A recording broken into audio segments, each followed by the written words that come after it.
Shalom Bapak Ibu, saudara-saudari sekalian, bagaimana kabarnya? Ya, kita kembali di episode ngopi pada petang hari ini. Dan tidak terasa ternyata beberapa hari ini Bojonegoro hujan. Dan saya pikir saat ini di seluruh Indonesia juga sedang mengalami hal yang sama.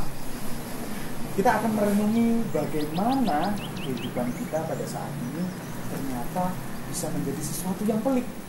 Kalau saya ingat dulu Pak Hadi Siswanto ketika saya masih remaja pernah bilang, saiki zaman edan. Nek ora edan, nek ora keduman. Kok semuanya edan itu berarti kan gila atau stres gitu ya. Kita sedang mengalami apa yang disebut pusing semua gitu, pusing semua dengan hal yang ada, dengan ini hujan ngeresulo, nggak hujan ngeresulo gitu, ya hujan marah, ada hujan pun marah, setiap orang serasa ingin marah, serasa ingin mengungkapkan emosinya. Kita renungi bersama-sama, yuk kita siapkan kopi kita akan melihat dan mendengar apa yang ingin diberitakan oleh Tuhan.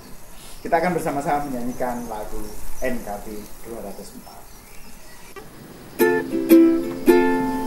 Di dunia yang penuh cemas antar sesamamu, hiduplah saleh dan benar, nyatakan Yesus dalammu, nyatakan Yesus dalammu, nyatakan Yesus dalammu. Sampaikan firman dengan hati teguh, nyatakan Yesus dalammu.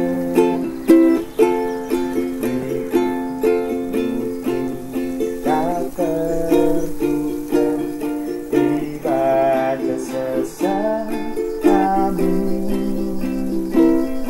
Apa kata pembacanya, melihat Yesus dalammu, nyatakan Yesus dalammu,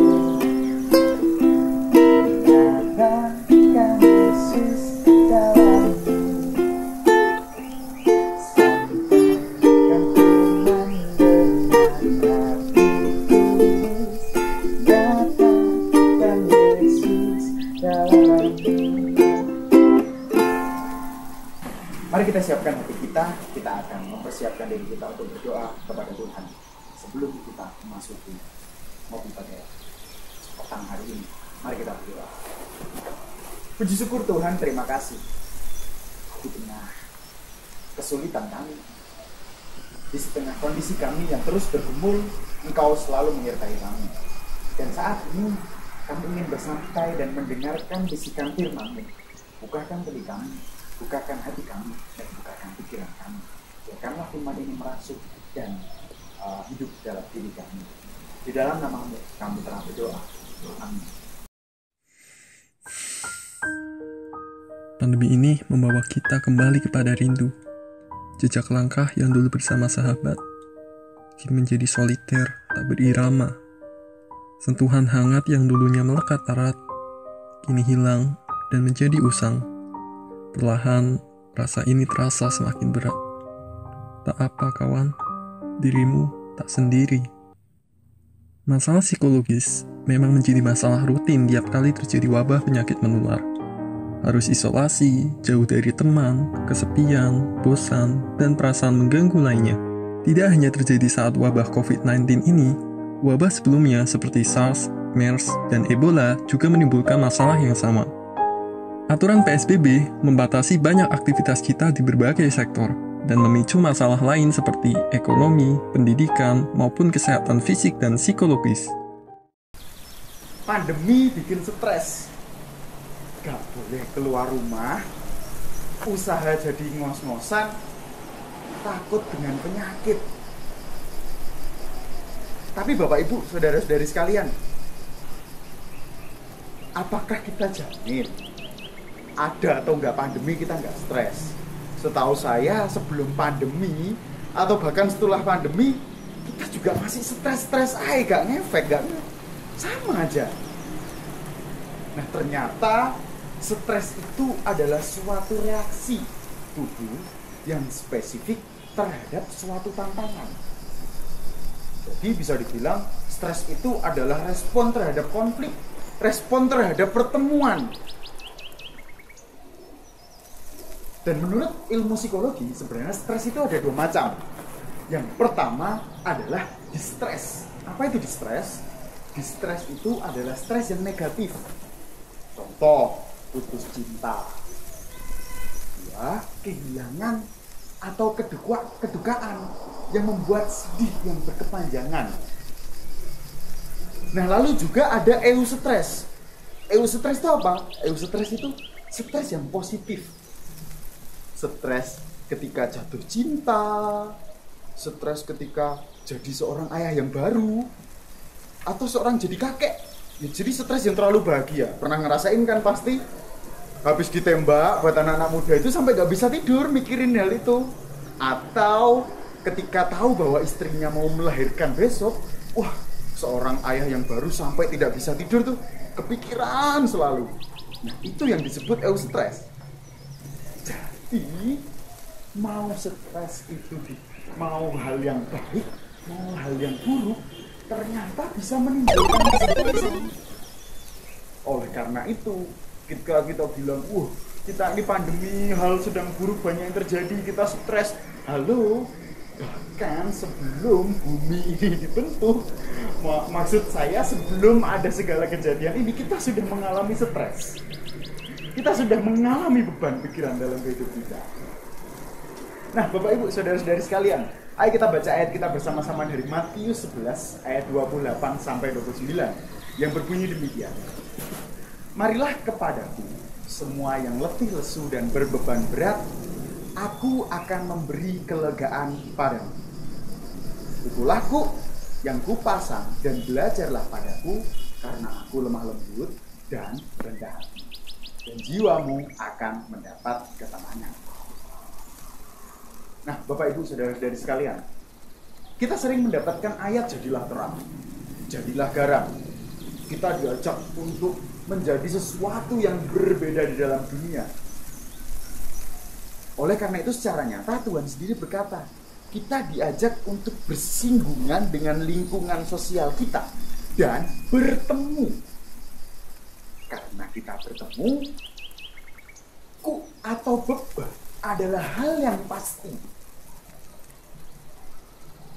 Jadi setiap kita menerima beban itu, ya jangan salah kalau kita akan menerima stres. Apakah itu hal baik atau hal buruk, ternyata bisa menjadi sebuah stres dalam diri kita. Namun dalam hal ini, di ayat selanjutnya Tuhan Yesus berpesan, sebab kuk yang kupasang itu enak dan bebanku pun ringan. Saya tidak ingin bilang bahwa setiap hal yang mengandung konflik, mengandung singgungan itu tidak menimbulkan stres. Nah, setiap hal memiliki kesetresannya masing-masing, tingkatannya masing-masing. Dan memang stres itu menggelikan, Bapak Ibu. Namun kita jangan lupa bahwa konflik atau kuk ini adalah suatu pemberian yang diizinkan oleh Allah. Berarti itu merupakan juga anugerah. Kok bisa anugerah ya? Nah, Bapak Ibu saudara-saudari sekalian, dalam suatu pemahaman orang Tionghoa, konflik itu disebut sebagai weiqi. Ada tulisannya ada di sini ya, weiqi, yang berarti tantangan atau peluang. Weiqi dihayati sebagai falsafah yang memberikan bahwa setiap ada rintangan yang datang, itu adalah sebuah tantangan, sebuah rintangan, halangan, tetapi itu juga sebuah peluang, kesempatan untuk menjadi lebih baik. Coba kita lihat dalam kehidupan kita sehari-hari. Ada orang bilang kalau saudara, adik dan kakak sering berantem setiap hari, justru ketika besar nanti akan menjadi saudara yang sangat erat. Justru kalau saudara itu gak pernah berantem, besarnya ya biasa-biasa saja. Nek ketemu gelut, tapi nek gak ketemu digoleki. Toh lagi dalam suatu komunitas, orang yang suka ngeyel, orang yang suka berantem, oke, itu menggelikan juga dalam suatu komunitas gitu kan. Mungkin di sini Bapak Ibu majelis ada temennya gitu.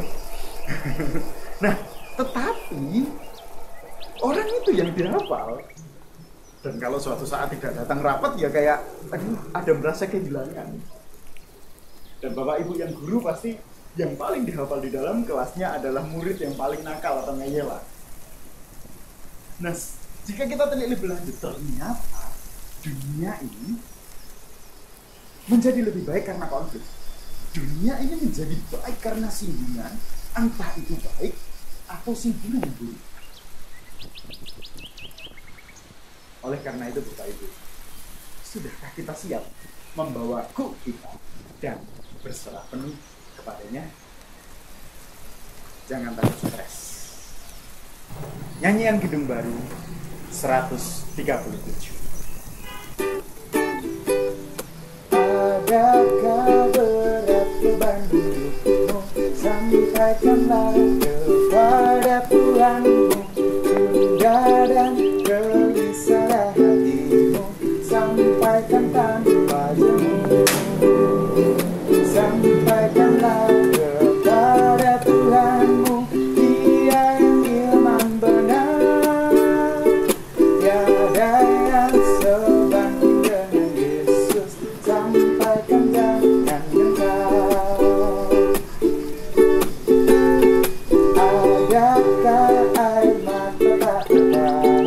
Sampaikanlah kepada Tuhanmu. Adakah dosa terus kau simpan? Sampaikan tanpa jemu. Sampaikanlah kepada Tuhanmu. Dia dan teman benar, tiada yang sebanding dengan Yesus. Sampaikan jangan gentar. Ya Bapak Ibu, saudara-saudari sekalian, kita sudah bersama-sama melihat dan mendengarkan. Baiklah, kita renungi bersama apa yang sudah kita siapkan dan mari kita berdoa untuk pergumulan kita, untuk setiap hari kita lakukan. Mari kita berdoa. Puji syukur Tuhan, terima kasih firman-Mu telah kami dengar. Kata-katamu telah kembali menilik hati kami, bahwa setiap yang ada dalam diri kami, bahkan sampai konflik yang buruk pun, itu juga merupakan anugerah. Kami dibiarkan untuk merasakan apa yang Kau rasakan Tuhan, beban yang dan sudah Engkau bagikan kepada kami, menjadikan kami manusia yang terus bertumbuh menjadi lebih baik. Terima kasih Tuhan, terima kasih. Kami teringat akan pergumulan gereja kami Tuhan, GKI Bojonegoro yang terus bertumbuh juga dalam pembangunan gedung yang baru. Tuhan selalu sertai, biarkanlah pergumulan kami dapat tercapai dan gedung ini dapat menjadi berkat bukan hanya bagi kami tapi bagi sesama kami Tuhan.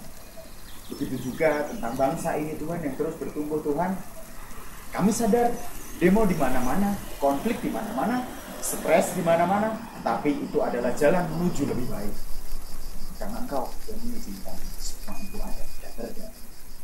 Dan terima kasih Engkau selalu menjaga kami ke depannya. Lindungilah kami Tuhan, semuanya sesuai dengan kehendak-Mu, kesehatan kami, keuangan kami, dan seluruh apa yang ada dalam anggota keluarga kami. Terima kasih Tuhan, terima kasih. Di dalam nama-Mu kami telah berdoa. Amin. Sampai jumpa Bapak Ibu di episode ngopi selanjutnya. Tuhan memberkati.